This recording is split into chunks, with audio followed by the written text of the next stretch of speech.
How did American Gothic get so famous? It's two people, a house, and some sky. Isn't it a little overrated? Just a second. Put down the 3-tined pitchfork.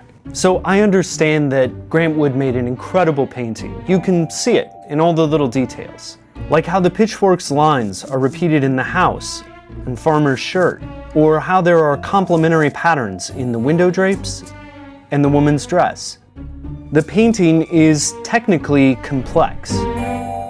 But look at this. This is what you get when you Google American Gothic parody. Pages and pages of the exact same joke. Star Wars, Minions. Minions. Hello. There are so many parodies. You don't get everywhere from Rocky Horror Picture Show, Janet, to Mulan, not to mention they'll lose the farm, with nice lines alone. These parodies happened because there was something bigger that made this painting so famous. And understanding the secret to American Gothic's success actually helped me to appreciate it for the first time. Nobody would have guessed Grant Wood's painting would be a huge success. Born near Anamosa, Iowa, he grew up in the big city, Cedar Rapids. But in the 1920s, he frequently traveled to Europe. Impressionism was an inspiration. So was pointillism. Older artists influenced him too. He said Jan van Eyck's look changed his art. I think you can see it in these long, flat faces that Wood drew himself. The result of that traveling was a guy who was half European artiste, half Iowan farm boy. So when Wood passed by this house in Eldon, Iowa, he saw something. Something Gothic, that weird, slightly ominous window, and something American, too. He made sketches of the house and enlisted his dentist and, yeah, his sister as models for the painting.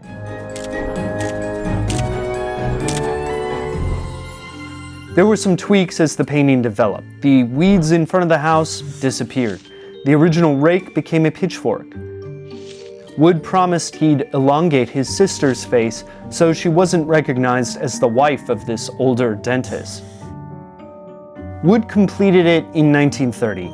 That year, the painting made its way to the Chicago Art Institute for a contest. But it got bronze, 3rd place. The first mention in the New York Times was dwarfed by an ad for stomach acid medication. Wood sold American Gothic to the museum for $300. That's the big question. How did a 3rd place $300 painting featuring a dentist and the artist's sister turn into an icon?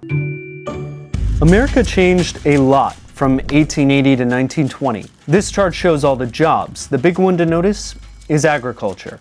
In 1880, almost half of all Americans were on the farm.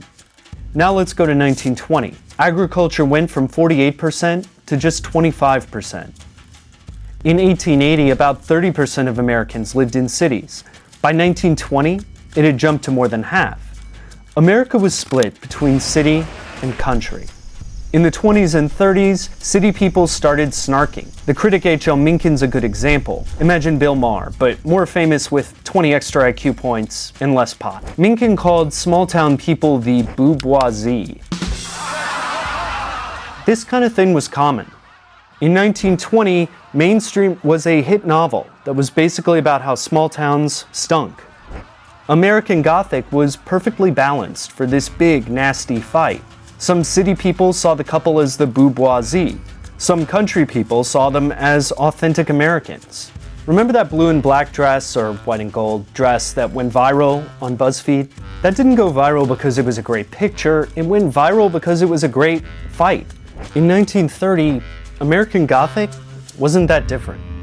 Grant Wood knew what he was doing. This is Grant Wood's 1935 self-portrait, Return from Bohemia. He's trying to look like a solid Iowa artist. But he was always bohemian, too. In 1932, Wood painted Daughters of the Revolution.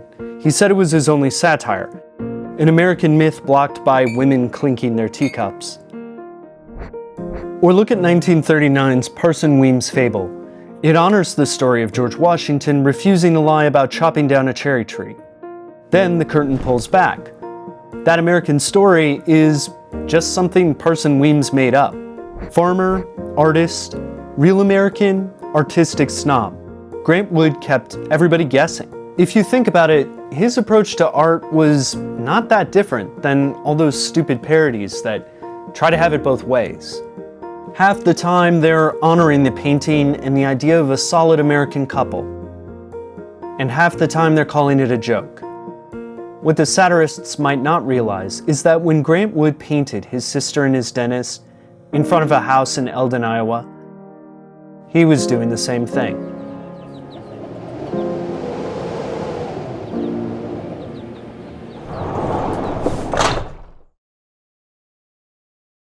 Just in case you were worried about Grant Wood's sister hating her famous portrait, she did convince her brother to paint another portrait that was a little more glamorous and probably a little more true to life.